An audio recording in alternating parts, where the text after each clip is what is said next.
Hello everyone, welcome to my channel that is NEET physics. आज chapter शुरू करने जा रहे हैं हम motion in a straight line, जिसका आज का टॉपिक रहने वाला है वीडियो का, that is distance and displacement. Distance and displacement के रिगार्डिंग ये वन शॉट वीडियो है, यानी इस वीडियो को देखने के बाद आपको डिस्टेंस एंड डिस्प्लेसमेंट के रिगार्डिंग कोई भी डाउट नहीं बचेगा, क्योंकि इस टॉपिक को हम with the help of PYQs यहाँ पे समझने वाले हैं।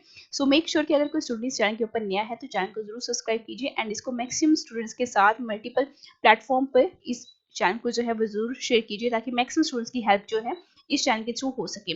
चैप्टर को शुरू करते हैं। Topic that is distance and displacement. जब हम कभी भी बात करते हैं किसके बारे में, motion in a one dimension बोलो या motion in a straight line बोलो, तो सबसे पहली जो डेफिनेशन के साथ हम डील करते हैं दैट इज मैकेनिक्स। अब इसको इतनी लंबी डेफिनेशन में हमने नहीं पढ़ना है, हम यहाँ पे सिंपल इसको समझेंगे कि मैकेनिक्स जो है एक ऐसी ब्रांच है फिजिक्स की जहां पर हम सिर्फ और सिर्फ मोशन ऑफ ऑब्जेक्ट्स को क्या करते हैं, स्टडी करते हैं, यानी ऑब्जेक्ट्स की मोशन को हम यहाँ पे क्या करते हैं, स्टडी करते हैं। तो सिंपल लैंग्वेज में मैं इसको लिखना चाहूंगी, study the motion of object, study the motion of objects. ठीक है, अब जितने भी ऑब्जेक्ट्स का मोशन जो है, कौन सी कंडीशन, चाहे वो रेस्ट के ऊपर है चाहे वो मोशन में है, उन सभी को हम यहाँ पे क्या करते हैं, स्टडी करते हैं। तो इसको हम क्या बोल देते हैं, मैकेनिक्स बोल देते हैं।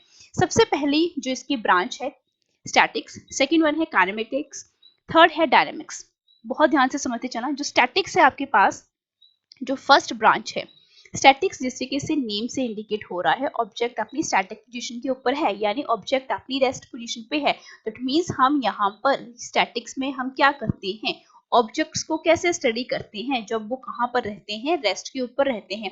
अब यहाँ पर इंपॉर्टेंट फैक्टर ये है कि टाइम फैक्टर जो है यहाँ पर रोल प्ले करेगा या नहीं करेगा। तो ऑब्वियसली बात है कि आपका पार्टिकल या ऑब्जेक्ट किसके ऊपर है, रेस्ट के ऊपर है, तो टाइम चाहे सुबह से लेकर शाम हो जाए, आपका ऑब्जेक्ट जो है वो रेस्ट के ऊपर ही रहेगा।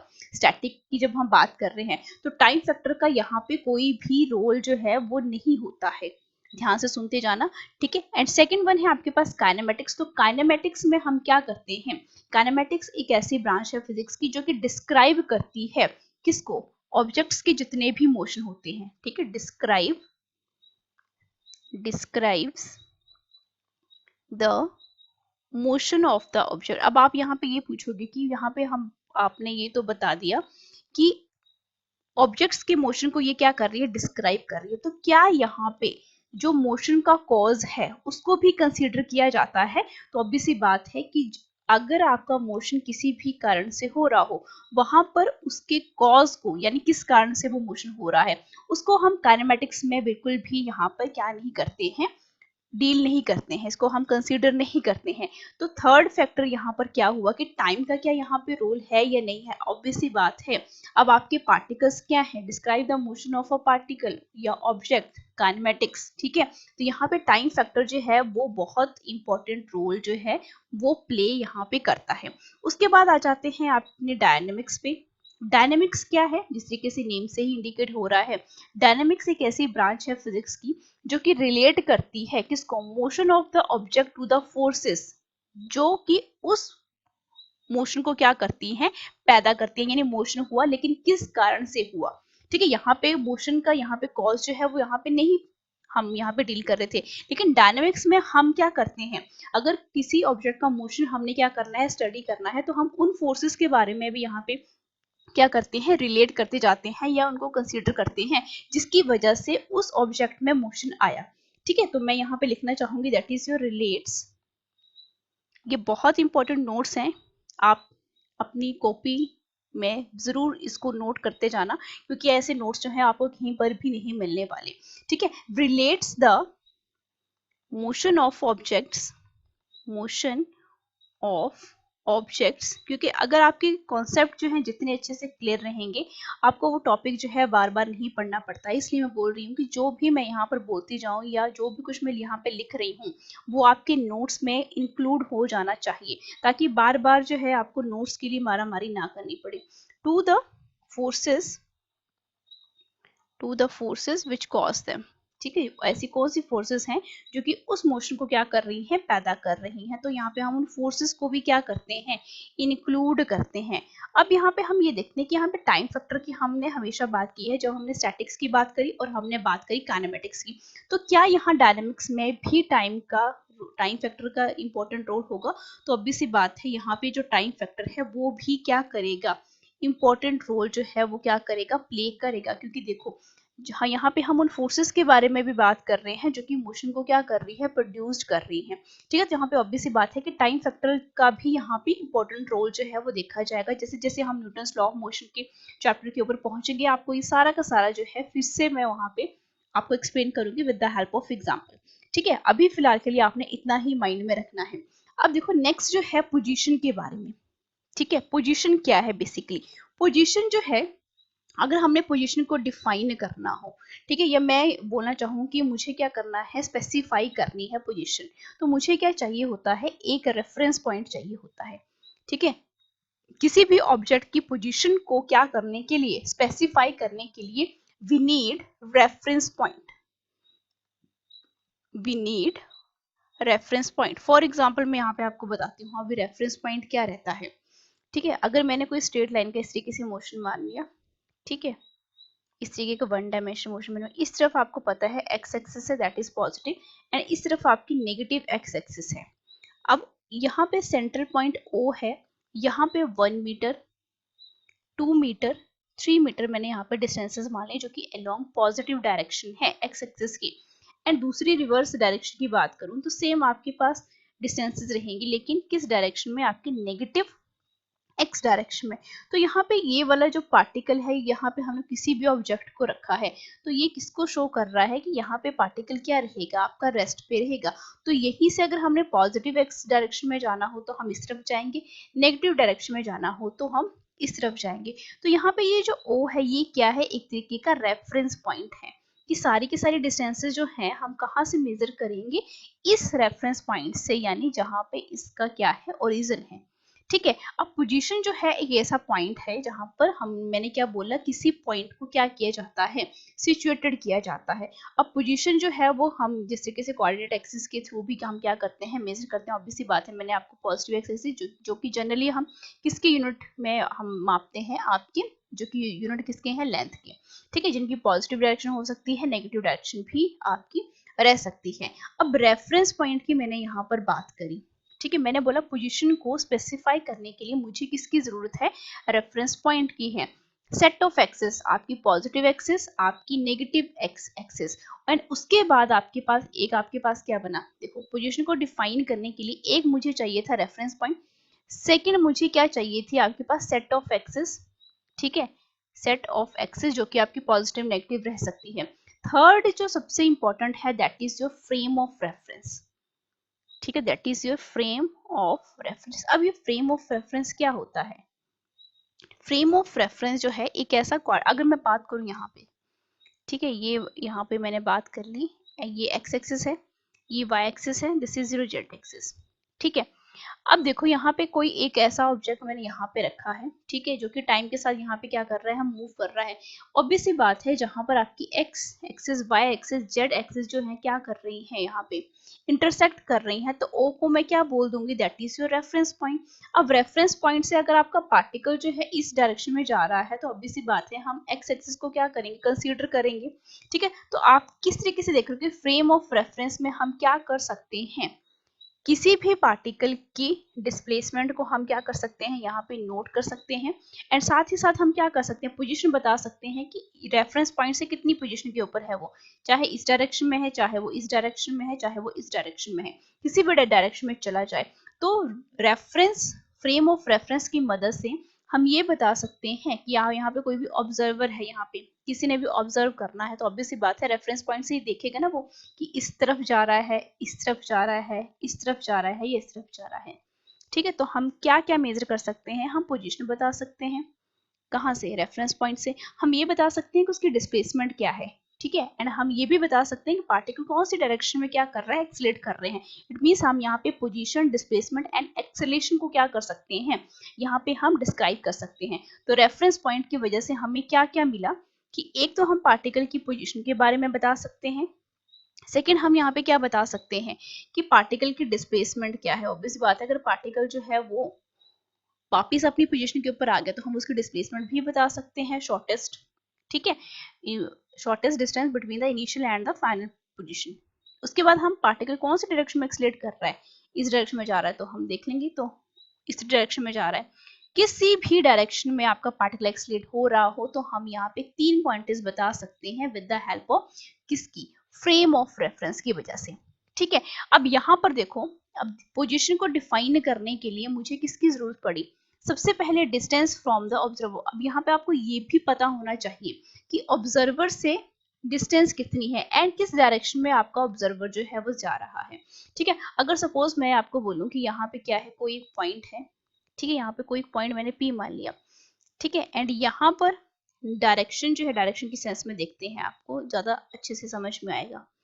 ठीक है, यहाँ से देखते हैं, ये नॉर्थ डायरेक्शन है, this is your east, this is west and this is यहाँ पे क्या है, मैंने मान लिया, sorry this is south direction. ठीक है, अब कोई एक ऑब्जर्वर जो है, एक ऑब्जर्वर यहाँ पे खड़ा है, ठीक है, एक ऑब्जर्वर थोड़ा यहाँ ईस्ट डायरेक्शन में यहाँ पे अलग खड़ा है एंड यहाँ पर कोई ऑब्जर्वर है जो कि यहाँ पे खड़ा है, ठीक है, इस वाले पॉइंट के ऊपर। अब ये पॉइंट पे यहाँ से लेके ऑब्जर्वर जो है इसकी डिस्टेंस कुछ अलग होगी, मैंने मान लिया 2 मीटर है। यहाँ से लेके यहाँ तक की डिस्टेंस मैंने मान लिया कितनी है, 8 मीटर है एंड यहाँ से लेके यहाँ तक इसकी जो डिस्टेंस है ये मैंने मान ली 4 मीटर है। तो हर एक ऑब्जर्वर को यहाँ पे इसकी क्या डिस्टेंस जो है वो अलग अलग नजर आती है। किसके ऊपर डिपेंड कर रहा है, ये point number 3, frame of reference, कि आपका जो ऑब्जर्वर है वो कौन से फ्रेम ऑफ रेफरेंस में है। ये अलग फ्रेम ऑफ रेफरेंस है, ये अलग फ्रेम ऑफ रेफरेंस है, ये अलग फ्रेम ऑफ रेफरेंस है।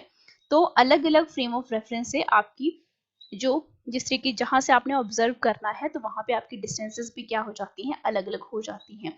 उसके बाद डायरेक्शन, ऑब्वियस सी बात है, ये क्या बोलेगा कि पॉइंट पी जो है वो कौन सी डायरेक्शन में है, ईस्ट डायरेक्शन में है।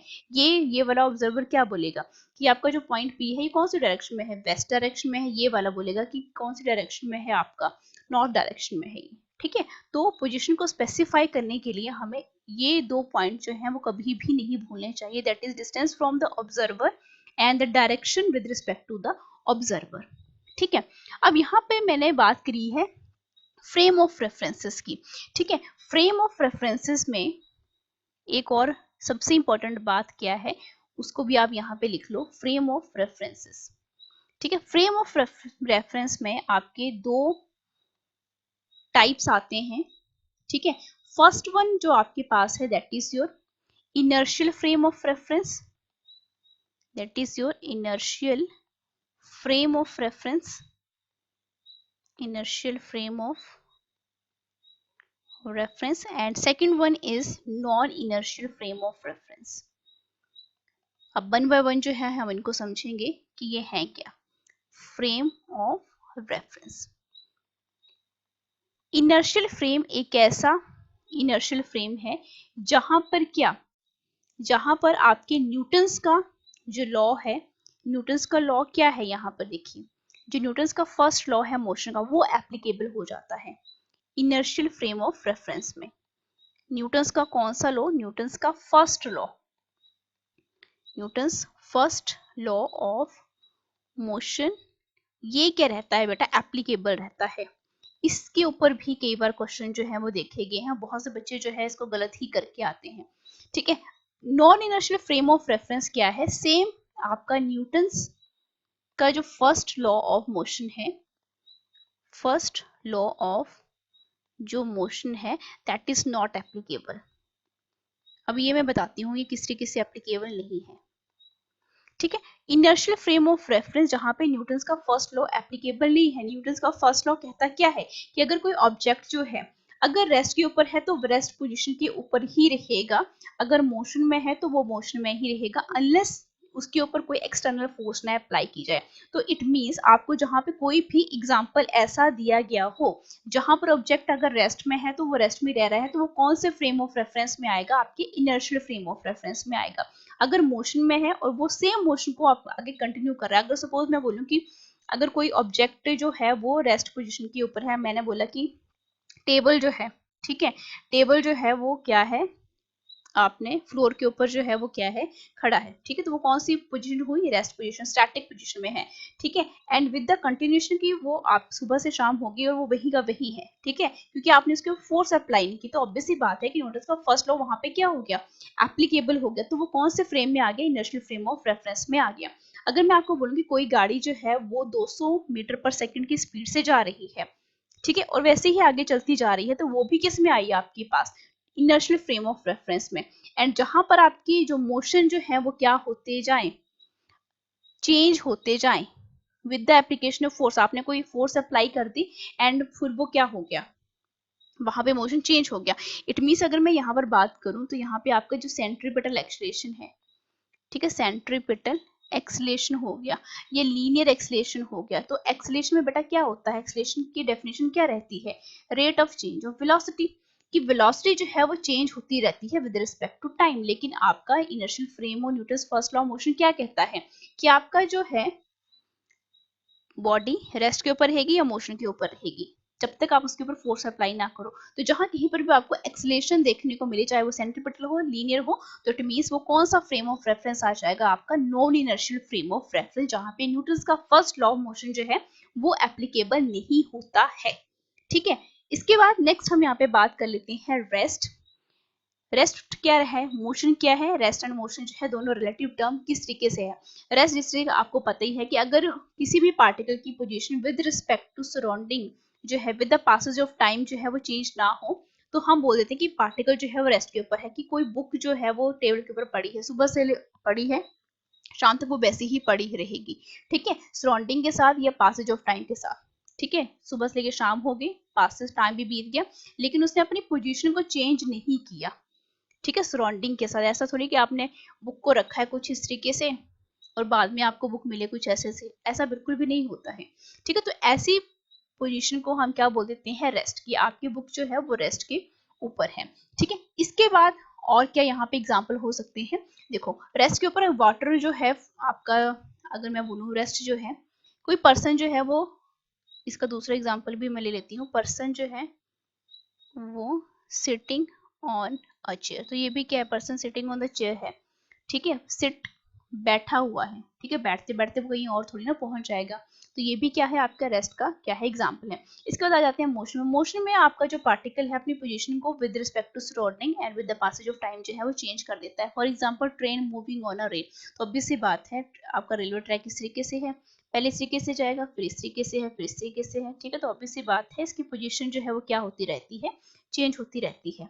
ठीक है, उसके बाद आपका एक और एग्जांपल क्या हो सकता है कि हम ह्यूमंस जो है वो वॉक करते हैं, ठीक है, ह्यूमंस वॉकिंग, ठीक है, टाइम के साथ हमारी जो पोजीशन है वो भी क्या हो रही है, विद द सराउंडिंग चेंज होती रहती है। इसके बाद है जितने भी इंसेक्ट आपने देखे होंगे जो क्रॉल करते हैं, ठीक है, वो भी क्या कर रहे हैं, अपनी पोजीशन को with respect to time change करते रहते हैं। ठीक है, रेस्ट एंड मोशन जो है वो दोनों रिलेटिव टर्म्स क्यों है मैं बताती हूँ। अगर आप क्या हो, या मैंने कहा ये कह दिया कि आप बस स्टैंड के ऊपर हो, ठीक है, और यहाँ पे कोई बस है, ठीक है, अब बस मुझे बनानी नहीं आती है, ठीक है, फिर भी थोड़ी सी कोशिश करते हैं, ये टायर्स हैं, ठीक है, और कुछ इस तरीके की बस है, ठीक है, इस तरीके की बस है, ठीक है। अब देखो, और यहाँ पर अगर आप बस स्टैंड के ऊपर खड़े हो, ठीक है, बस स्टैंड के ऊपर आप खड़े हो तो आपको बस कैसे दिखाई पड़ेगी कि बस जो है आगे की तरफ जा रही है, और यहाँ पर अगर पीछे मैंने क्या कर दिया, यहाँ पे मैंने ट्रीज लगा दिए, ठीक है, तो आप बोलोगे कि ये ट्रीज जो है वो कैसे हैं, रेस्ट के ऊपर हैं। कब, जब आप बस स्टैंड के ऊपर क्या हो, खड़े हो, लेकिन जब आप उठकर बस के अंदर चले जाओगे, ठीक है, तब आपको ये ट्रीज कैसे दिखाई पड़ेंगे कि ये बस से, कि आपके ये जो ट्रीज हैं ये मोशन है, आगे पीछे जा रहे हैं, आपने कई बार अपनी डेली लाइफ में भी ऐसे देखा होगा। ठीक है, तो रेस्ट एंड मोशन जो है दोनों आपस में रिलेटिव टर्म्स है, डिपेंड करता है कि आप कौन से इनर्शियल फ्रेम में, आप कौन से फ्रेम ऑफ रेफरेंस में हो। पहला फ्रेम ऑफ रेफरेंस क्या था, बस स्टैंड, आप बस स्टैंड के ऊपर खड़े थे तो आपको लग रहा था कि पेड़ जो है वो भी क्या है, खड़े हैं, लेकिन जब आपने अपना फ्रेम ऑफ रेफरेंस चेंज कर दिया, जब आप बैठने आगे बस में, ठीक है, तब आपको ये पता लगने लगा कि आपके जो ये ट्रीज हैं वो किस में आगे हैं, मोशन में आगे हैं, तो दोनों आपस में क्या करते हैं, ये रिलेट करते हैं, depend on the frame of reference, कि आपका फ्रेम ऑफ रेफरेंस कहाँ है, आप उस डिस्टेंस को कहाँ से मेजर कर रहे हो, जो कि हमने पोजीशन में अच्छे तरीके से डिस्कस किया है। इसके बाद हम बात करते हैं पॉइंट ऑब्जेक्ट की। पॉइंट ऑब्जेक्ट एक ऐसा कॉन्सेप्ट है जो कि बहुत ही ज़्यादा सिंपल है। अगर किसी भी आपकी ऑब्जेक्ट का साइज जो है डिस्टेंस से क्या हो जाए, बहुत छोटा हो जाए, तो हम उसी को क्या मान लेते हैं, पॉइंट ऑब्जेक्ट मान लेते हैं। ठीक है, फॉर एग्जाम्पल क्या है, मैंने यहाँ पे लिखा है अर्थ। क्यों लिखा है यहाँ पे अर्थ? क्योंकि अर्थ, अगर मैंने क्या करना, एक अर्थ है मेरे पास, ये अर्थ है, ठीक है, और यहाँ पे क्या है, सन है। अगर मैंने किसको स्टडी करना है, मैंने स्टडी करना है अर्थ का मोशन अराउंड द सन, तो सन जो है as comparison to the earth क्या है, बहुत बड़ा है। ठीक है, एंड यहाँ पे इसकी डिस्टेंस भी क्या है, अर्थ एंड सन के बीच बहुत ज्यादा है। ठीक है, तो मैं अर्थ को क्या मान लेती हूँ, ये स्मॉलेस्ट, हम मुझे यहाँ पे दिखाई पड़ रहा है एज कंपेरिजन टू द सन, क्योंकि यहाँ पे जो डिस्टेंस है वो भी क्या है, बहुत ज्यादा है। तो अर्थ इसको मैंने क्या मान लिया, पॉइंट ऑब्जेक्ट, यहाँ पे मैंने इसको मान लिया। अब देखो, पॉइंट ऑब्जेक्ट के बारे में आपने कंफ्यूज नहीं होना है। फॉर एग्जाम्पल अगर मैं आपको ये बोलूं कि कोई एक रेलवे ट्रैक है, ठीक है, ये ट्रेन है कोई, ठीक है, इस तरीके से ये आपकी ट्रेन है। ठीक है, अब ये ट्रेन को मैं पॉइंट ऑब्जेक्ट कैसे मान सकती हूँ, आप बोलोगे कि ट्रेन जो है बहुत लंबी रहती है। ठीक है, थोड़ी सी लंबी बना लो इसको, ठीक है, ट्रेन लंबी बना लो। अब मैंने क्या बोला कि अब ट्रेन जो है, ऑब्वियस सी बात है कि थाउजेंड्स ऑफ किलोमीटर जो है डिस्टेंस कवर करती है, तो थाउजेंड्स ऑफ किलोमीटर तो बेटा बहुत ज्यादा होते हैं। ठीक है, अब ये डिस्टेंस क्या है, बहुत ज्यादा है, और जिसके सामने ये जो ट्रेन है वो क्या लग रही है, छोटी लग रही है। ठीक है, एंड यहाँ पे टाइम जो है इस डिस्टेंस को कवर करने में वो भी क्या है, बहुत ज्यादा है।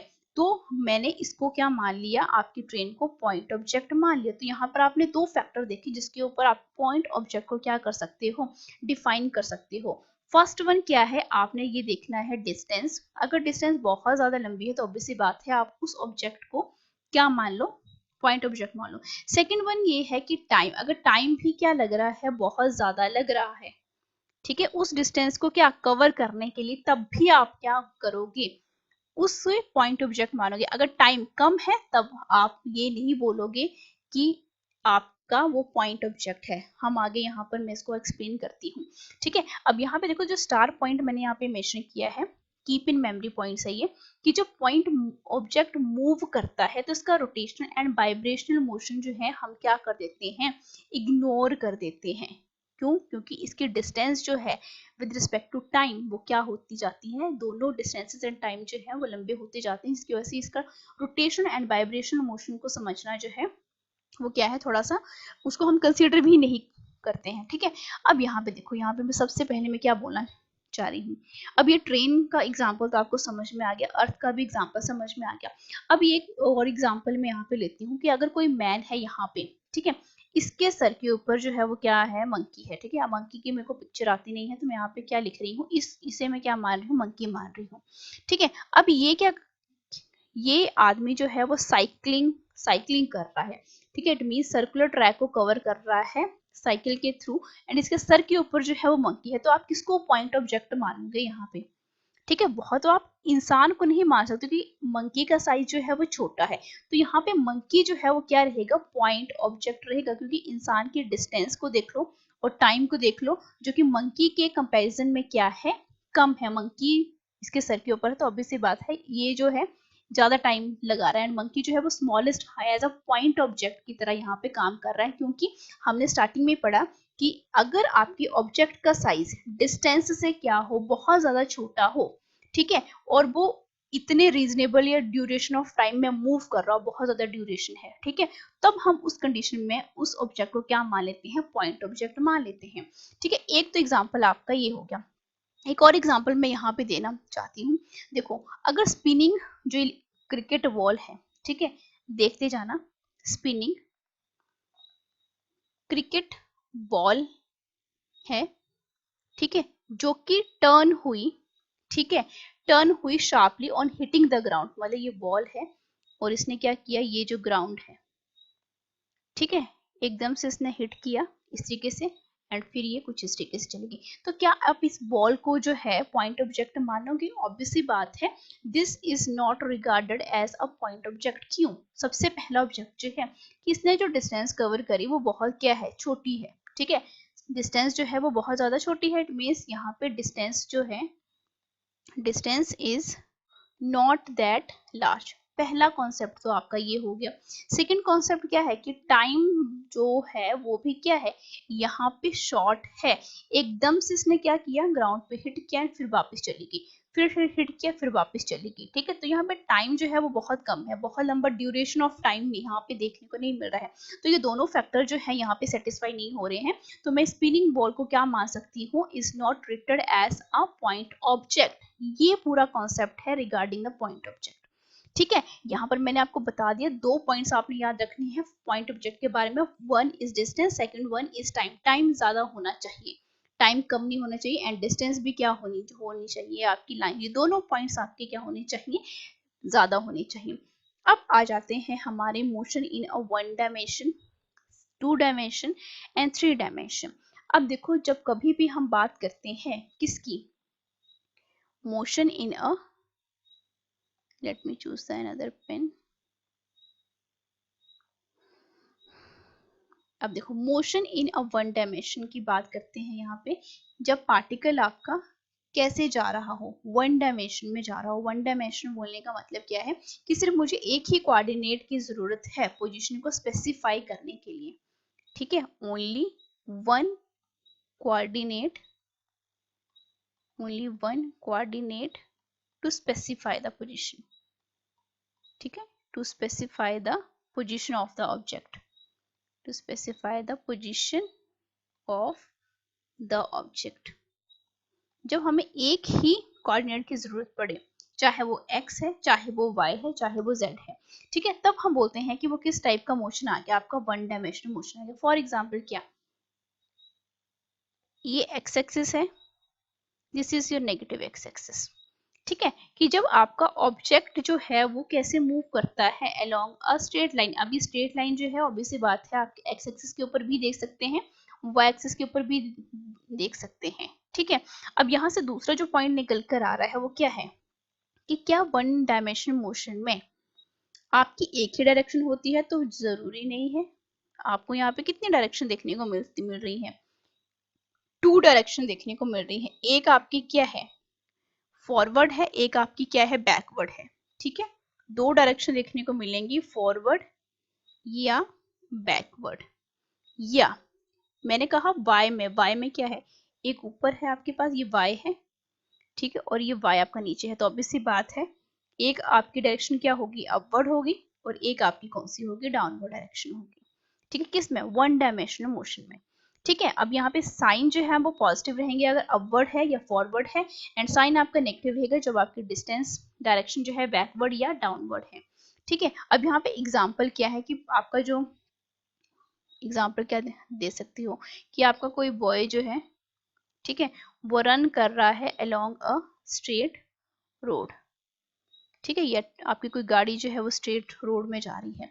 अब आ जाते हैं 2 डायमेंशनल मोशन के ऊपर। जब आपको कितने कोऑर्डिनेट्स की जरूरत पड़ जाए, 2 कोऑर्डिनेट्स की जरूरत पड़ जाए, किसको स्पेसिफाई करने के लिए, ऑब्जेक्ट की पोजीशन को स्पेसिफाई करने के लिए 2 कोऑर्डिनेट्स। ठीक है, 2 कोऑर्डिनेट्स किस तरीके से, आपका ये x एक्सिस और ये y। इट मींस आपका अब पार्टिकल जो है वो किस में है, पार्टिकल या ऑब्जेक्ट आपका प्लेन में रहना चाहिए। ठीक है, प्लेन में रहेगा किसी के से। अब यहाँ पे मैं अगर एग्जांपल की बात करती हूँ, ठीक है, एग्जांपल अगर आपका क्या है, अगर मैं बोलूँ कि सैटेलाइट जो है वो रिवॉल्व कर रहा है आपके अराउंड द अर्थ, तो ऑब्वियस सी बात है कि आपका जो सैटेलाइट है, satellite revolving around the earth. ठीक है, this is the best example for the plane, जहां पे हम, यहाँ पे देखो, यहाँ पे कोई पॉइंट है, यहाँ पे मूव कर रहा है सैटेलाइट। ठीक है, तो हम ये x यहाँ से एंड y यहाँ से, इतनी 2 कोऑर्डिनेट्स की वजह से हम किसी भी पार्टिकल की पोजीशन को क्या कर सकते हैं, यहाँ पे स्पेसिफाई कर सकते हैं। अब आ जाते हैं 3 डायमेंशन के ऊपर। मीन्स आपके 3 कोऑर्डिनेट्स जो हैं, 3 कोऑर्डिनेट्स जो हैं किसी भी ऑब्जेक्ट की पोजीशन को स्पेसिफाई करने के लिए आपको चाहिए होते हैं। तो ऑब्वियस सी बात है आप x, y एंड z, ठीक है, इसी के साथ अगर पार्टिकल को यहाँ पे है तो ऑब्वियस सी बात है x coordinate, y coordinate and this is your z coordinate. किस तरीके से, फॉर एग्जांपल यहाँ पे क्या हो जाएगा, आपका बटरफ्लाई जो है फ्लाई करती है गार्डन में। ठीक है, ये आपका जो मोशन है वाटर मॉलिक्यूल्स का, ठीक है, मोशन ऑफ वाटर मॉलिक्यूल, क्योंकि ये कोई भी पोजीशन को क्या कर सकते हैं, एक्वायर कर सकते हैं, दिस इज मॉलिक्यूल्स। ठीक है, इस तरीके से आपकी इमोशन है जहां पर हम क्या बोलते हैं कि यहाँ पे आपको कितने कोऑर्डिनेट्स की जरूरत पड़ती है किसी भी ऑब्जेक्ट की पोजीशन को स्पेसिफाई करने के लिए। ठीक है, अब इसके अलावा जो है आपके मोशन, ये मोशन जो थे, मोशन 1 डायमेंशन, 2 डायमेंशन, 3 डायमेंशन, ये तो थे आपके नंबर ऑफ कोऑर्डिनेट्स के ऊपर। ठीक है, ये जो बेसिस था that is your number of coordinates, कितने कोऑर्डिनेट्स चाहिए होते हैं आपको, उसके बेसिस के ऊपर थे। अगर मैं बात करूं कि आपके हमने यहाँ पे मोशन बताना है, मोशन हमने बताना है किसके बेसिस के ऊपर, nature of the path followed, nature of the path followed, तो हम कितने टाइप के मोशन के साथ जो है वो डील करेंगे यहाँ पे। तो यहाँ पे बेसिकली आपके कितने हैं, 3 टाइप के। ठीक है, अब ये कौन कौन से हैं, पहला जो है that is your rectilinear motion. ठीक है, that is your rectilinear motion. अब रेक्टिलिनियर मोशन जो है बहुत सिंपल सा है, जब आपका पार्टिकल जो है वो स्ट्रेट लाइन में जाएगा। ठीक है, पार्टिकल जो है moves in a straight line, straight line लिखती हूँ सीधा। ठीक है, इन जब पार्टिकल जो है मूव कर रहा है इन अ स्ट्रेट लाइन, आपके शॉर्ट नोट भी इस तरीके से बनते जाएंगे। ठीक है, अब फॉर एग्जाम्पल यहाँ पर मैं क्या लिख सकती हूँ, ठीक है, एग्जाम्पल मैं यहाँ पे लिख रही हूँ motion of a sliding body on an inclined plane, तो मैं बोल सकती हूँ कि वो स्ट्रेट लाइन में जा रहा है। ठीक है, या कोई बस है, ठीक है, स्ट्रेट लाइन में जाने का मतलब क्या है कि जो ट्रेन है, train in a straight path, अगर आपके ट्रेन का जो पाथ है वो क्या है, स्ट्रेट पाथ है, सीधा पाथ है। ठीक है, तो वो मैं बोल सकती हूँ कि ये क्या है, आपका रेक्टिलिनियर मोशन है, बिल्कुल सीधा। ठीक है, अगर कर्व आएंगे तब नहीं, जहां तक सीधा है वहीं तक। ठीक है, इसके बाद आपका जो सेकंड टाइप का मोशन है that is your circular motion, circular motion. अब देखो तीनों यहाँ पे जो भी हम मोशन है यहाँ पे हम पाथ ही डिस्कस कर रहे हैं, इसलिए मैंने यहाँ पे लिखा है कि ये मोशन का कौन सा टाइप है जहां पर हम पाथ को फॉलो करते हैं, किस टाइप का नेचर है। यहाँ पे नेचर किस टाइप का है, देखो मैंने कहा आपका कोई भी यहाँ पे पाथ किस तरीके का नहीं आना चाहिए, कर्व नहीं आनी चाहिए, जब तक आपका स्ट्रेट पाथ है। Train in a straight path लिखा है मैंने यहाँ पे। ठीक है, सीधा पाथ, स्ट्रेट लाइन, इसलिए पाथ जो है वो स्ट्रेट लाइन टाइप का फॉलो हो रहा है। उसके बाद जो है सर्कुलर, तो सर्कुलर में तो हम जानते हैं कि जो पार्टिकल जो है वो किस पाथ में मूव करे, that is your circular path. ठीक है, फॉर एग्जाम्पल जिस तरीके से आप कोई धागा बांध देते हो, ठीक है, धागा आप बांध देते हो और उसको क्या करते हो, मूव करवाने लगते हो। ठीक है, कोई भी स्ट्रिंग जो वर्ल्ड कर रहा है इन अ सर्कुलर रूप, धागा आपने बांध, स्टोन बांध दिया आपने धागे के साथ एंड वो कुछ इस तरीके की मूवमेंट कर रहा है। ठीक है, इस तरीके से सर्कुलर ट्रैक में जा रहा है। उसके बाद आ जाता है आपका oscillatory motion, oscillatory motion. Oscillatory motion क्या होता है, टू एंड फ्रो मोशन, आगे एंड पीछे। ठीक है, जिस तरीके से फॉर एग्जांपल आपका मैं क्या लिख सकती हूँ यहाँ पे, पेंडुलम, जो सिंपल पेंडुलम है। ठीक है, आपका पेंडुलम जो है वो क्या करता है, यहाँ पे बांधा है मैंने। ठीक है, और वो ये आगे जाए, आगे गया एंड फिर ये क्या करता है, पीछे। तो ये टू आगे वाला मोशन है एंड ये आपका फ्रो वाला मोशन है, यानी पीछे वाला मोशन है। तो ऐसे टाइप के मोशन को हम क्या बोल देते हैं, टू एंड फ्रो मोशन। ठीक है, अब नेक्स्ट हम यहाँ पे बात कर लेते हैं कि डिस्टेंस एंड डिस्प्लेसमेंट है क्या। ठीक है, डिस्टेंस एंड डिस्प्लेसमेंट, यहाँ पे मैंने कोई ट्राइंगल बनाया है। देखो यहाँ से लेके एक पॉइंट ये है, ए से बी तक ये जब कोई ऑब्जेक्ट गया तो मैंने मान लिया कि इसने जो डिस्टेंस कवर करी दैट इज जो 20 मीटर। फिर बी से कहाँ आया, ये सी तक आया, फिर इसने 20 मीटर यहाँ पे क्या करी, डिस्टेंस कवर करी एंड फिर आपका यहाँ से लेके यहाँ तक गया। ठीक है, मैं वापस आने को नहीं बोल रही हूँ, सिर्फ यहाँ से यहाँ तक यानी सी पॉइंट तक। ठीक है, तो यहाँ पर मैंने बोला कि कितना था, 40 मीटर था। अब यहाँ पे डिस्टेंस क्या होती है, डिस्टेंस का मतलब होता है that is your actual path length, that is your actual path length जो कि कोई भी पार्टिकल कवर कर रहा है, एक्चुअल पाथ लेंथ कवर्ड। जितनी भी ऑब्जेक्ट ने पाथ कवर किया उसकी पूरी लेंथ को आप क्या कर लो, मेजर कर लो। कोई फर्क नहीं पड़ता है कि आपका ट्रैक जो है वो सीधा है, टेढ़ा है, जितनी भी टोटल निकल कर आ रही है वो सारी की सारी क्या रहती है, आपकी डिस्टेंस रहती है। ठीक है, तो अगर मैं यहाँ पे डिस्टेंस की बात करूं, ठीक है, डिस्टेंस देखो A to B, B to C, यानी अगर मैं डिस्टेंस A टू C निकालना चाहूँ तो कितनी आएगी, A टू B कितनी है, वो 20 है, उसके बाद भी कितनी है, 20 है, तो ये कितनी आएगी मेरे पास, दैट इज 40 मीटर। अगर मैं यहाँ पे डिस्प्लेसमेंट की बात करूँ, डिस्प्लेसमेंट क्या है, तो डिस्प्लेसमेंट का मतलब क्या होता है, डिस्प्लेसमेंट का मतलब समझिए, डिस्प्लेसमेंट का यहाँ पर मतलब क्या है कि अगर आपका जो पार्टिकल है वो क्या है, आपका इनिशियल एंड फाइनल पोजीशन, ठीक है, change in position, change in position of an object in a particular direction, in a particular direction, कि आपके पार्टिकल की या ऑब्जेक्ट की पोजीशन चेंज हो रही है किसी पर्टिकुलर डायरेक्शन में, ठीक है, या सीधा सीधा ये बोल लें कि डिफरेंस किस किस के बीच में, difference between final and initial position, initial position जो भी किसी भी ऑब्जेक्ट की रहेगी। तो मैं इसको अगर डेल्टा एक्स मान के चलूं तो मैं क्या बोल सकती हूँ, फाइनल कितनी मान ली मैंने, x2 मान ली, और इनिशियल कितनी मान ली, x1। ठीक है, अब यहाँ पे तीन तरीके के केसेस हो सकते हैं। अब यहाँ पे देखो, initial and final, final and initial, ये आपका इनिशियल यहाँ से मूव करना शुरू किया था, फिर यहाँ तक गया, फिर यहाँ से यहाँ तक गया, ठीक है, लेकिन इसमें की जो शॉर्टेस्ट डिस्टेंस है यानी इनिशियल एंड फाइनल, तो बेटा वो कितनी है, AC नजर आ रही है यहाँ पे, तो AC डायरेक्ट कितना है यहाँ पे, दैट इज सिर्फ 40 मीटर। ठीक है, 40 मीटर जो है वो क्या है, यहाँ पे क्या बन जाती है आपकी शॉर्टेस्ट डिस्टेंस। हम इस वाले पाथ को जो है वो कवर यहाँ पे बिल्कुल भी नहीं करेंगे जब हम डिस्प्लेसमेंट के बारे में यहाँ पर बात करते हैं। ठीक है, अब यहाँ पे मैंने ये आपका 40 लिखा है, इसको हम डायरेक्टली 20 ही रहने देते हैं, क्योंकि ट्राइंगल की बात करिए तीनों साइड जो है वो इक्वल रहती है 20 मीटर। ठीक है, अब देखो अगर मुझे इसकी टोटल लेंथ निकालनी थी, अगर मैं यहाँ पर ये बोलूँ, इसको थोड़ा सा मैं अगर रब करती हूँ, ठीक है, यहाँ से यहाँ तक, ठीक है, अब देखो यहाँ पर मैंने बोला पार्टिकल A टू B गया, फिर B टू C गया, एंड फिर C टू A आ गया, और यहाँ पे मतलब अगर टोटल डिस्टेंस अगर मुझे अब यहाँ पे निकालनी हो, डिस्टेंस अगर मुझे यहाँ पे निकालनी हो, तो अभी सी बात है, डिस्टेंस मैंने क्या कहा, जितनी भी पाथ कवर हुआ, A से B गया कितना बना 20, B से C गया कितना 20, एंड C से फिर कहाँ चला गया 20, तो ये बन गई मेरे पास दैट इज 60 मीटर। अब यहाँ पे बात करते हैं डिस्प्लेसमेंट की।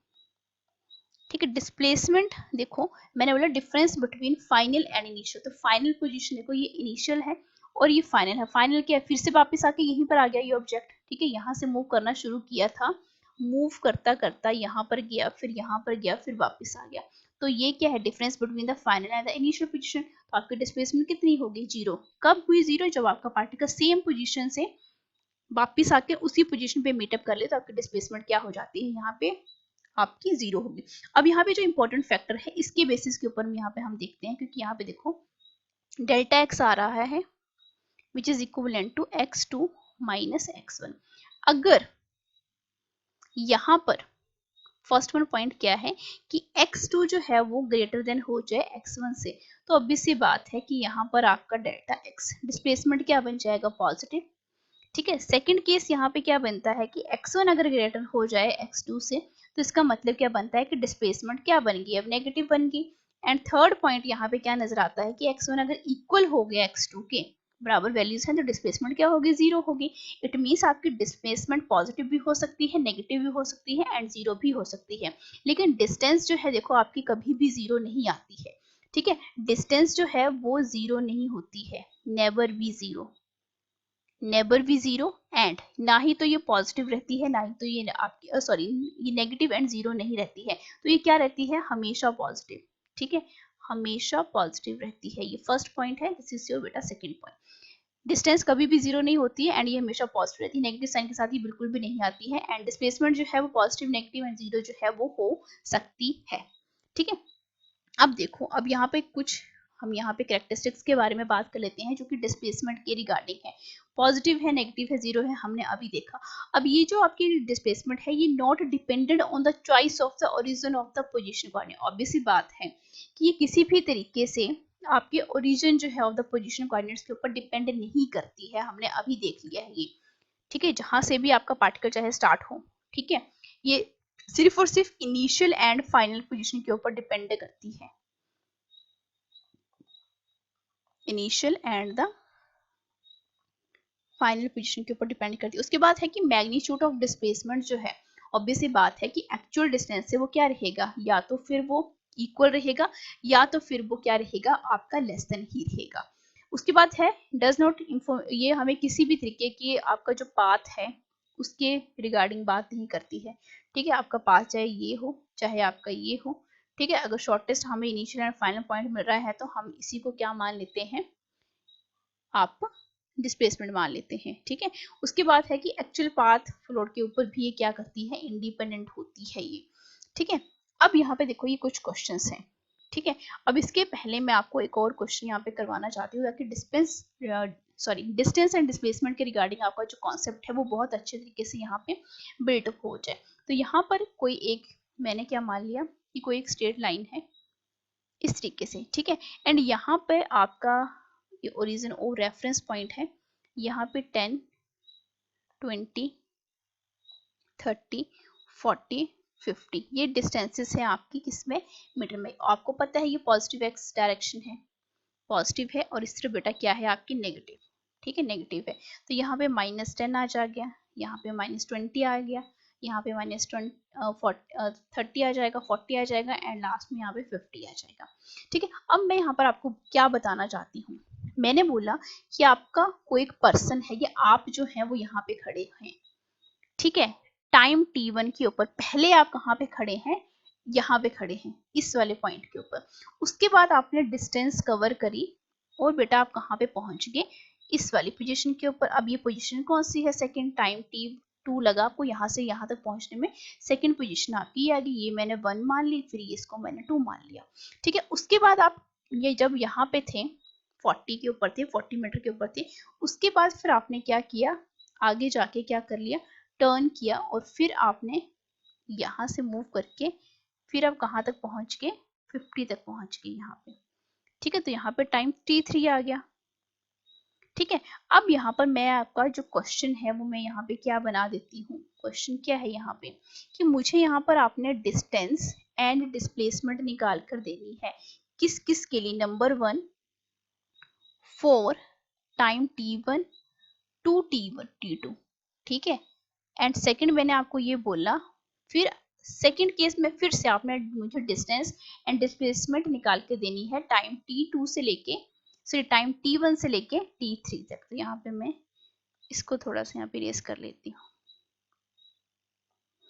अब देखो फर्स्ट जो पॉइंट है कि कौन सा पॉइंट है, 4 t1 टू t2, तो इसके लिए हम कोई दूसरा पेन यूज करते हैं। देखो t1 पोजीशन आपकी ये थी, ये t1 है, इसको नोट कर लो, और ये आपके पास क्या है, -20 है। तो जब हम डिस्टेंस कैलकुलेट करते हैं तो क्या डिस्टेंस नेगेटिव होती है, नहीं होती है।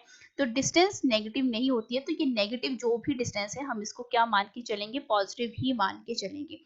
ठीक है, फिर t1 से लेके कहाँ तक जाना है, मुझे t2 तक जाना है। t2 तक इसकी जो डिस्टेंस है वो कितनी है, दैट इज योर, आपके पास कितनी है, 40 है। ठीक है, 40, तो ये मेरे पास कितनी आ गई, दैट इज योर 60 मीटर।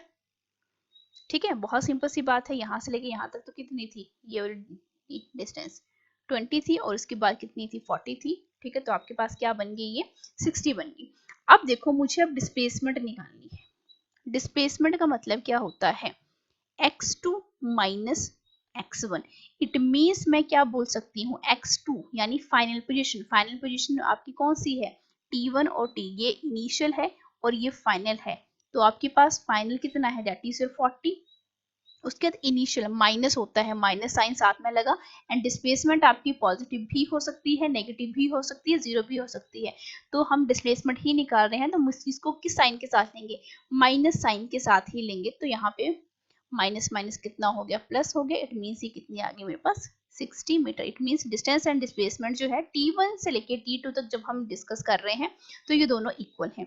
अब सेकंड केस यहाँ पे मैं ले लेती हूँ 4, कौन सा है, t1 to t3, this is your t1 to t3। ठीक है, अब यहाँ पे डिस्टेंस निकालनी है एंड यहाँ पे क्या निकालना है, डिस्प्लेसमेंट निकालनी है। डिस्टेंस देखो जरा, सबसे पहले पहली डिस्टेंस तो आपने देखी होगी। अब यहाँ t1 से लेके t2 तक यानी पूरा का पूरा पाथ आ जाएगा, यानी t1 से लेके t2 तक जितनी डिस्टेंस निकली थी वो भी काउंट होगी। तो वो कितनी थी, दैट इज ऑलरेडी 60 थी, 60 आई। ठीक है। एंड उसके बाद कितनी बची, 60 के बाद आप देखो जरा यहाँ पे 60 एंड उसके बाद आपके पास आ गई दैट इज योर 10 20 30 40 50 60 70 80 एंड 90। ठीक है, 90 बने यहाँ पे, तो ये कितना आया मेरे पास 150 मीटर, क्योंकि डिस्टेंस जो है कभी भी नेगेटिव नहीं आती है, ना ही जीरो आती है, इसलिए पॉजिटिव साइन के साथ दोनों जगह पर यहाँ पर आई है। ठीक है, T2 से ये मूव किया है बेटा यहाँ से लेके। ठीक है, तो ये 10 20 30 40 50 60 70 80 और ये बेटा 90, इसलिए ये 90 आए हैं। ठीक है, T2 से मूव किया है, कुछ बच्चे जो है इसको 50 से मूव करवाएंगे। ठीक है, T2 से टर्न किया था इसने। ठीक है, तो ये वाली डिस्टेंस जो है वो यहाँ पे ये काउंट बिल्कुल भी नहीं होगी। अब हम बात करते हैं डिस्प्लेसमेंट की। तो डिस्प्लेसमेंट क्या मतलब होता है, final position minus. Final position क्या है, ये है बेटा पार्टिकल की।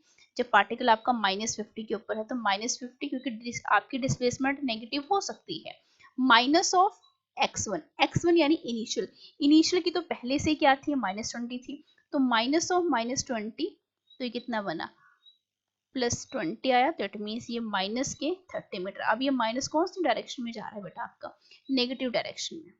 ठीक है, टुवर्ड्स नेगेटिव एक्स एक्सिस। ठीक है, तो ये है आपका डिस्टेंस एंड डिस्प्लेसमेंट को जब हम काउंट करते हैं तो हम किस तरीके से यहाँ पर न्यूमेरिकल्स को सॉल्व करते हैं। अब आ जाते हैं हम न्यूमेरिकल्स के ऊपर। फर्स्ट न्यूमेरिकल देखो जरा, एक एरोप्लेन है फ्लाइज, देखते चलो, थोड़ा सा मैं पेन का कलर जो है वो चेंज कर लेती हूँ। ठीक है, एक एरोप्लेन है 40 मीटर नॉर्थ में गया। वो बोलने का मतलब क्या है कि ये आपकी डायरेक्शन हमें सबसे पहले लेनी पड़ेगी। ये नॉर्थ है, this is east south and west. ध्यान से सुनते चलो यहाँ पे बोल क्या रहा है, 40 मीटर नॉर्थ है एंड 300 मीटर बेटा यहाँ पे क्या है, साउथ है।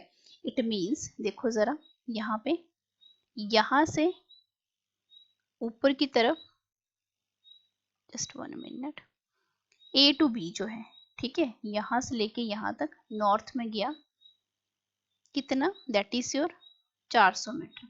उसके बाद फिर ये साउथ में आ गया, साउथ में आया कितना, 300, तो 300 तो बेटा यहीं पे खत्म हो गया। ठीक है, 300 तो बेटा यहीं पे खत्म हो गया ना यहाँ पे, तो 100 यहाँ पे बचा। ठीक है, तो ये कितना बना मेरे पास, 300 बना। और उसके बाद बोला कि देन फ्लाइज 1200 मीटर अपवर्ड, ऊपर की तरफ जब ये चला गया, ठीक है, ऊपर की तरफ जब ये चला गया, यहाँ से यहाँ पे है इसकी पोजीशन। अब 300 मीटर नीचे आया है, ये साउथ की डायरेक्शन में, मतलब ये ऊपर है और फिर ये नीचे है, ये नॉर्थ है और ये ईस्ट है, तो यहाँ पे मैं सॉरी साउथ है, दिस इज योर साउथ। अब इससे वो क्या बोलने लगा कि 1200 मीटर वो ऊपर चला गया, तो ये बेटा इसका ऊपर क्या रहेगा, ये वाला रहेगा इसका ऊपर। यहाँ पर आया ना, पहले यहाँ पे गया नॉर्थ, अपने आप को कंसिडर करके चलो, पहले आप नॉर्थ में गए 400 मीटर, ठीक है, फिर आप कहाँ चले गए, आप 300 मीटर नीचे आए, तो ऑब्वियस सी बात है यहाँ पे कितना बना, 100 बचा। ठीक है, 100 बचा यहाँ पे, तो ऑब्वियस सी बात है आप कहाँ गए, अपवर्ड में गए। तो आपको यहाँ पे क्या देखने को मिला, आपकी डिस्प्लेसमेंट, ये आपकी डिस्प्लेसमेंट रहेगी। तो ये वाली डायरेक्शन कितनी है, 100 मीटर है। ठीक है, ये वाली डायरेक्शन कितनी है, 1200 मीटर है। तो आपने ये वाली डिस्प्लेसमेंट क्या कर लेनी है, कैलकुलेट कर लेनी है। तो कैलकुलेट कर लो, मैं यहाँ पे मान लेती हूँ दिस इज योर बी, ठीक है, दिस इज योर ए और दिस इज योर सी, और ये वाला जो बीच वाला पॉइंट है इसको मैंने मान लिया, दैट इज योर ई। ठीक है, तो नेट डिस्प्लेसमेंट कितनी आ रही है मेरे पास, यहाँ पे आप खुद देखो जरा, नेट डिस्प्लेसमेंट सबसे पहले ये देखो, ए बी आपके पास कितना है पूरा, यहाँ तक तो बेटा 300 है ना, 300 400, ए बी कितना है 400 मीटर, ए सी कितना है यहाँ पर आपके पास, ए टू सी। ठीक है, ए टू सी देखो जरा यहाँ पे हम किस तरीके से निकालेंगे, ये तो 1200, ए सी तो हमने यहाँ पे बी सी तो हमने बेटा यहाँ पे कैलकुलेट करना है। ठीक है, ध्यान से देखते चलो, यहाँ पर हम किसकी बात कर रहे हैं, ए बी, और मैंने इसको मान लिया बेटा ये ई और ये सी है। ठीक है, ए और सी। ठीक है, तो डिस्प्लेसमेंट तो बेटा आपके पास यही बची है, तो ये वाली डिस्टेंस अगर मुझे पता है तो मुझे ये भी कैलकुलेशन करने की जरूरत नहीं है, तो हम इसको यहाँ पे कट कर देते हैं, सीधा हमारे पास आंसर आ तो रहा है यहाँ से। ये देखो नेट डिस्प्लेसमेंट किस तरीके से, ये वाली बी टू सी कितनी आई यहाँ पे, बी टू सी पाइथागोरस प्रमेय लगा दो यहाँ पे, दैट इज योर 100 का होल स्क्वायर प्लस ये वाली डिस्टेंस कितनी है 1200 का होल स्क्वायर, कितना है ये अप्रोक्सीमेटली, दैट इज योर 1204, जो कि अप्रोक्सीमेटली किसके इक्वल है 1200 मीटर। तो ऑब्वियस सी बात है, आपका ऑप्शन नंबर ए यहाँ पे क्या हो जाता है, वो करेक्ट हो जाता है। जब कभी भी आपको ये नॉर्थ साउथ ईस्ट की डायरेक्शन की क्वेश्चन आए, खुद को इमेजिन करके चलो, चाहे यहाँ पे एरोप्लेन हो, चाहे ह्यूमन हो, चाहे कुछ भी हो, खुद को इमेजिन करके चलना है आपने, ठीक है। नेक्स्ट क्वेश्चन की तरफ हम बढ़ते हैं। नेक्स्ट क्वेश्चन देखो, for ordinary terrestrial experiments the observer in an inertial frame in the following cases। अब देखो inertial frame की यहाँ पे बात हुई है, और मैंने आपको क्या बोला था, inertial frame of reference कौन से रहते हैं, जिनमें आपका न्यूटन्स का फर्स्ट लॉ क्या रहता है, एप्लीकेबल रहता है, यानी ऑब्जेक्ट किस में रहना चाहिए, रेस्ट में या मोशन में। तो पहला देखो बोला गया है, a child revolving in a giant wheel, child revolve कर रहा है, तो रिवॉल्व करने से उसकी वेलोसिटी चेंज हो रही होगी, ठीक है। वेलोसिटी चेंज होगी तो मींस उसमें एक्सेलरेशन प्रोड्यूस्ड हुआ, तो ये तो होगा ही नहीं, मैंने आपको बताया था एक्सेलरेशन प्रोड्यूस होना चाहिए, चाहे वो लीनियर हो, चाहे वो आपका सेंट्रीपिटल हो, तो ये भी आपका कट हो गया। बी देखो, a driver in a sports car moving with a constant high, constant means fixed velocity के साथ जा रहा है वो, ठीक है, स्टेट रोड में 200 किलोमीटर पर आवर, तो ऑब्वियस सी बात है यही आपका क्या है, आपका न्यूटन्स फर्स्ट लॉ एप्लीकेबल हो गया, क्योंकि ये कंटिन्यू करेगा ना, इसी स्पीड के साथ जाता रहेगा। पार्टिकल अगर रेस्ट में है तो वो रेस्ट में रहेगा, मोशन में है जितनी भी स्पीड के साथ जा रहा है उसी की स्पीड के साथ जा रहा है, तो इट मींस आपका option number B. C and D को भी चेक कर लेते हैं। सी है, the pilot on the aeroplane which is taking off, obvious सी बात है यहाँ पे भी एक्सेलरेशन प्रोड्यूस्ड होगा, वेलोसिटी चेंज होगी, तो यहाँ पे भी एक्सेलरेशन प्रोड्यूस हो रहा है, तो ये नहीं होगा। अ साइक्लिस्ट नेगोशिएटिंग अ शार्प को, जब शार्प को हम लेते हैं तब भी आपकी वेलोसिटी जो है वो चेंज होती है, इट मींस एक्सेलरेट, यहाँ पे भी एक्सेलरेशन प्रोड्यूस हो गया, तो ये भी नहीं होगा, यहाँ पे ऑप्शन नंबर बी जो है वो बिल्कुल यहाँ पे क्या हो जाता है, सही हो जाता है। नेक्स्ट क्वेश्चन की तरफ बढ़ते हैं। एक athlete completes 1 round in a circular track of radius in 40 second, ठीक है। 40 सेकेंड में क्या किया, मतलब एक राउंड जो था, ये 1 राउंड ऑफ सर्कुलर ट्रैक उसने कितने में कंप्लीट किया, जिसका रेडियस जो है बेटा आर है, कितने में, 40 सेकेंड में, ठीक है। तो उसने बोला है कि 2 मिनट 20 सेकेंड, 2 मिनट का मतलब क्या है, 2 इंटू 60 प्लस 20 यानी 140 सेकेंड। 140 सेकेंड का मतलब क्या है, 40 प्लस 40 प्लस 40 प्लस 20, इसमें तो बेटा एक हो रहा है, इसमें भी एक हो रहा है, यही बात हो रही है ना, एक, और ये आपका बचा 20, तो यहाँ पे कितना है, इसका हाफ है, तो ये कितना बना 0.5, कितने बने यहाँ पे 3.5, 3, ठीक है। मतलब 3 यहाँ पे राउंड कंप्लीट हो गए, कितने सेकंड में, 120 में, बाकी का जो 20 बचा उसमें क्या है, आपका हाफ बच रहा है, अभी भी हाफ ट्रैक बच रहा है अभी भी, ठीक है। तो इट मींस यहाँ पे डिस्प्लेसमेंट किसके इक्वल आ रही है, डिस्प्लेसमेंट किसके इक्वल आ रही है, आपका टोटल जो आपके पास डिस्प्लेसमेंट जीरो कैसे रहेगी, आपके टोटल जो टाइम है दैट इज 140, 3 कहाँ तक कंप्लीट हो रहे हैं आपके 120 तक, कितना बना 20 सेकंड बना, तो इट मींस अगर पार्टिकल जो है कवर कर रहा है हाफ ऑफ द सर्कल, जिसका रेडियस कितना है, आर है, ठीक है, आर है, तो ऑब्वियस बात है कि उसकी डिस्प्लेसमेंट भी कितनी बन जाएगी आपके पास, दैट इज योर डायमीटर के इक्वल, ठीक है। तो डायमीटर कितना आ जाएगा यहाँ पे, ऑब्वियस बात है हाफ है, तो कितना बन गया वो 2r बन गया, ठीक है। डायमीटर का मतलब क्या रहता है आपका, रेडियस क्या रहता है, डायमीटर का हाफ, ठीक है। तो डिस्प्लेसमेंट आपके पास क्या बन गई, आपके पास जितना उस क्या रहेगा 2r डिस्प्लेसमेंट रहेगी, क्योंकि हाफ की ही बात हो रही है, क्योंकि यहाँ पे 20 सेकंड के लिए कितना बचेगा, हाफ ही बचेगा, बाकी सारे तो राउंड कंप्लीट हो चुके हैं यहाँ पे, ठीक है। तो यहाँ पे 2r कहाँ पे है, that is your 2r, that is option number B, ठीक है, कैपिटल आर है, ठीक है, ऑप्शन में ही दिया, क्वेश्चन में दिया गया है कैपिटल आर। नेक्स्ट क्वेश्चन की बात करते हैं, बोला गया है the displacement of a body is zero, ये हम जानते हैं, जीरो भी होती है, पॉजिटिव भी होती है एंड नेगेटिव भी होती है। द डिस्टेंस कवर्ड जीरो नहीं होती है कभी भी नहीं, इज नॉट जीरो, हाँ जीरो कभी भी नहीं होती, मे और मे नॉट भी जीरो थी, तो होगा डिपेंड्स अपॉन, तो option number B is not zero, distance covered जो है कोई ना कोई डिस्टेंस कवर होगी ही होगी, चाहे वो बिल्कुल स्मॉल हो, लेकिन वो इक्वल जीरो जो है वो नहीं होती है, ठीक है। इसके बाद हम बात करते हैं, a particle covers half of the circle, half of the circle, ध्यान से देखते चलो, half of the circle, it means ये circle है, ठीक है। हाफ ऑफ द सर्कल का मतलब क्या है, यहाँ से लेके यहाँ तक और यहाँ से लेके यहाँ तक, ये डिस्प्लेसमेंट है इसकी। ठीक है, यहाँ पे ए मान लिया मैंने, ठीक है, यहाँ पे बेटा बी मान लिया, ये बीच का कोई पॉइंट है, ठीक है, और ये फिर ये सी, इस तरीके से। अब ध्यान से देखते चलो बोला क्या गया है, then the displacement and distance of the particle. ठीक है, अब देखो डिस्टेंस तो क्या रहेगी आपके पास, that is your A C और इस तरीके से। ठीक है, डिस्प्लेसमेंट पेरीमीटर जितना भी रहेगा ये इतना। ठीक है, तो मैं अगर डिस्टेंस की बात करूं, डिस्टेंस किसकी इक्वल आएगी, दैट इज जितना भी पेरीमीटर है सर्कल का डिवाइडेड बाय बेटा 2। तो पेरीमीटर कितना रहता है आपके पास, 2 पाई आर डिवाइडेड बाय 2, तो ये कितना बना पाई आर। ठीक है, उसके बाद मुझे क्या निकालनी है, डिस्प्लेसमेंट भी निकालनी है। तो डिस्प्लेसमेंट किसके इक्वल होती है, हमने अभी पिछले क्वेश्चन में ही निकाला जब हाफ इसकी बात हो रही थी। जो भी इसका क्या रहेगा, डायमीटर रहेगा, जो कि किसकी इक्वल आ गया, आएगा यहाँ पे 2r। ठीक है, तो देखो डिस्प्लेसमेंट कितनी आई यहाँ पे 2r, एंड डिस्टेंस आई हमारे पास यहाँ पे पाई आर। कहाँ पे है ऑप्शन में देखो जरा, 2r and pi r, that is your option number B.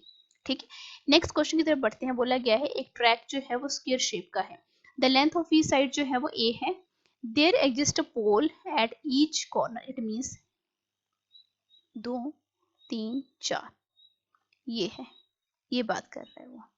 ठीक है, और हर एक की जो साइड है वो a है। The person who walks on the track start from the first pole, यानी ये फर्स्ट पोल है, ये सेकंड पोल है, ये थर्ड पोल है, ये फोर्थ पोल तक जाता है। फर्स्ट पोल से इसने स्टार्ट किया एंड रीच द फोर्थ तक गया है वो, यहाँ से यहाँ गया, यहाँ से यहाँ गया, यहाँ से यहाँ गया, वापिस नहीं आया है यहाँ तक। The ratio of the distance travelled by the person, तो यहाँ पे देखो डिस्टेंस क्या रहती है, जितना भी पाथ कवर हुआ, कितना पाथ कवर हुआ, a डिस्टेंस इसकी साइड कितनी है, a plus A plus A, that is 3 है, यहीं तक गया है ना, एक है, दूसरा है, तीसरा है, 3 है। उसके बाद आया मेरे पास यहाँ पे डिस्प्लेसमेंट। डिस्प्लेसमेंट का मतलब क्या रहता है, शॉर्टेस्ट डिस्टेंस। ठीक है, शॉर्टेस्ट डिस्टेंस क्या है, 1 से 4 तक, 1 से 4 तक वो पहले कैसे गया, ऐसे गया।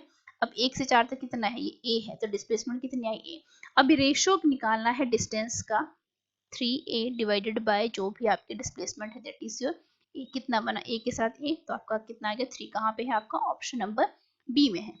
नेक्स्ट क्वेश्चन की बात करते हैं। एक पर्सन मूव्स 30 मीटर नॉर्थ में गया and then 20 metre towards east, तो यहाँ पर भी डायरेक्शन की बात हुई है, यहाँ पे देखते चलो, नॉर्थ, ईस्ट, वेस्ट और ये साउथ। सबसे पहले देखो 30 मीटर गया कहाँ पे, नॉर्थ में, ये है 30 मीटर नॉर्थ में, खुद को इमेजिन करके चलो। फिर वो यहाँ से मुड़ा, तो आपका फेस बेटा यहाँ पे है। ठीक है, आप यहाँ से कैसे मुड़ोगे, ईस्ट की तरफ, ऑब्वियस सी बात है, इस तरीके से।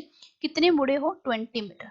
ठीक है, उसके बाद and finally 30 under root 2 metre in the south west direction बेटा, ये है, ये साउथ वेस्ट डायरेक्शन, ये वाली डायरेक्शन, जो भी ये एरिया आपको नजर आ रहा है, ये सारा का सारा साउथ वेस्ट। उसके बाद मतलब यहाँ से लेके यहाँ तक ऐसे कवर हुआ, तो ये जो डिस्टेंस आपको बोली गई, कितनी बोली गई, 30 अंडर रूट 2m बोली गई आपको।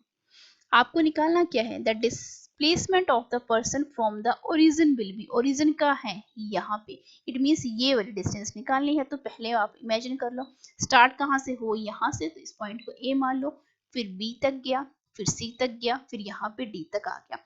आपको a एंड d यानी स्मॉलेस्ट डिस्टेंस यहाँ पर आपको निकालनी है। तो देखो जरा, इसको इस तरीके से करोगे तो ऑब्वियस सी बात है, ये कितना रहेगा, यहाँ पे कितना था, 30, तो ये भी 30 आएगा। यहाँ से लेके यहाँ तक कितना था, 20 था, तो ये भी कितना आएगा, 20 आएगा।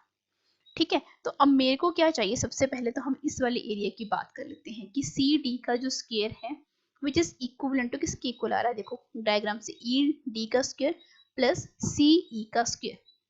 ठीक है, तो यहाँ से मेरे पास ई डी का स्क्वायर मुझे निकालना है, क्योंकि मेरे पास ये नहीं है, तो किसके इक्वल आएगा, ये आप खुद देखो, 30 अंडर रूट का स्क्वायर बना, फिर माइनस क्या हो जाएगा, सी आपका, दैट इज योर 30, ये आपके पास सी ई जो भी आ रहा है, सी ई ये जो है बेटा, इसको मैंने ई मान लिया है। ठीक है, दिस इज ई, तो आप खुद देखो यहाँ पे कितना आएगा, ये 1800 और यहाँ पे कितना आएगा, ये 900, तो 900 मेरे पास आ रहा है। ई डी का ये स्क्वायर है, अंडर रूट मैंने हटा दिया, तो कितना बना, ये 30 मीटर मेरे पास ये आ गया। मुझे क्या चाहिए, AD चाहिए।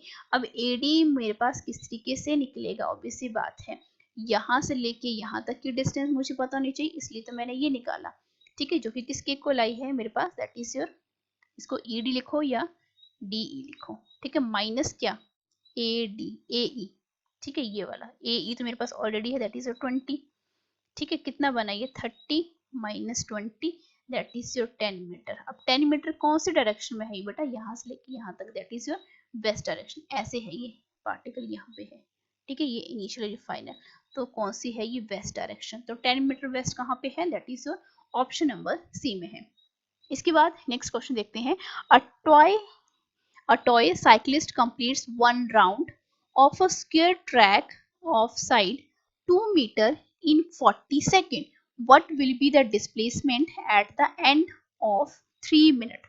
तो देखो, एक टॉय साइक्लिस्ट है जो कि क्या कर रहा है, एक राउंड उसने कंप्लीट कर लिया है, ठीक है। अब देखते चलो ये एक्चुअल में है क्या, स्क्वायर ट्रैक है, तो स्क्वायर बना लो सबसे पहले, ठीक है। अब देखो हर एक साइड जो है वो 2 मीटर की है, 2 मीटर 2 मीटर 2 मीटर, नाम दे दिया मैंने A B C और D, ठीक है, इस तरीके से जा रहा है वो, यहाँ से यहाँ और यहाँ से यहाँ, ठीक है। अब आपको बोला कि 3 मिनट में निकालना है, आपने क्या निकालना है कि साइक्लिस्ट कितने राउंड लेगा, ठीक है, कितने राउंड लेगा, तो आप खुद देखो 3 मिनट का मतलब क्या है, 3 मिनट सेकंड में कन्वर्ट कर दो, ठीक है, डिवाइडेड बाय बेटा 2 मिनट में कितने लिए थे उसने 40, 10 से 10 18 और 4 से कितने बने 4.5 राउंड आए उसके, ठीक है। लेकिन हमें इससे मतलब क्या है, जब हमने क्या निकालना है, डिस्प्लेसमेंट निकालनी है।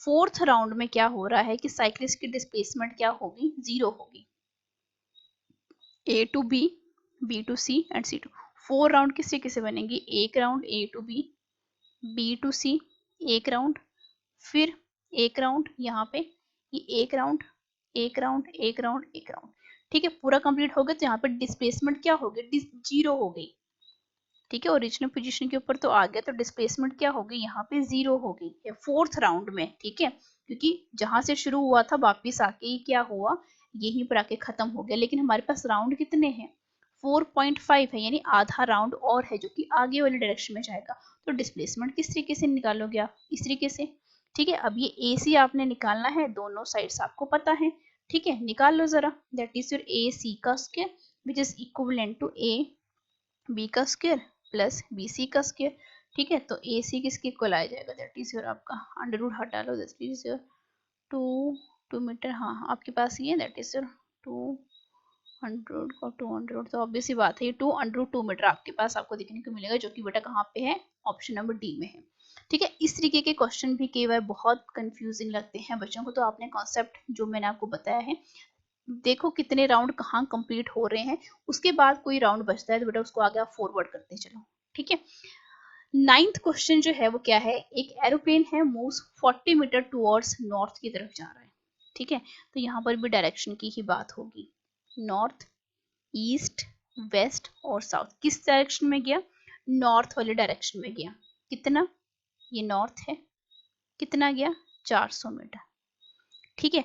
उसके बाद क्या हुआ, उसके बाद ये 300 मीटर कहाँ गया, वेस्ट में गया, तो 300 मीटर बेटा वेस्ट कहाँ पे है, ये 300 मीटर यहाँ तक आया, यहाँ तक रुका, ठीक है। और उसके बाद क्या बोला कि देन 1200 मीटर वर्टिकली अपवर्ड, मतलब इसके बाद जो है वो एकदम से कहाँ चला गया, वर्टिकली अपवर्ड चला गया, मतलब यहाँ से उठा और बेटा एकदम से यहाँ चला गया, लेट मी इसको थोड़ी सी एक सीधी लाइन बनाती हूँ ताकि आपको थोड़ा सा, यहाँ पे यहाँ से ये सीधा उठा और यहाँ पे सीधा ये 1200 मीटर यहाँ से सीधा चला गया, ठीक है।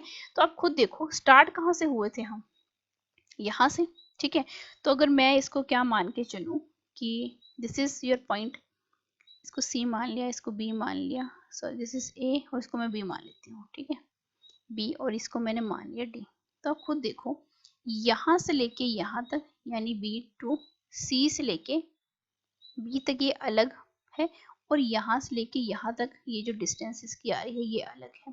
मुझे अगर ये वाली डिस्टेंस चाहिए तो मुझे पहले BC निकालना पड़ेगा, ठीक है। तो मैं क्या करूँगी, यहाँ पे C बी का स्क्वायर किस तरीके से निकलेगा, बी ए पता है, ऑब्वियस सी बात है मुझे पता है। क्या मुझे ए सी पता है, ऑब्वियस सी बात है मुझे पता है।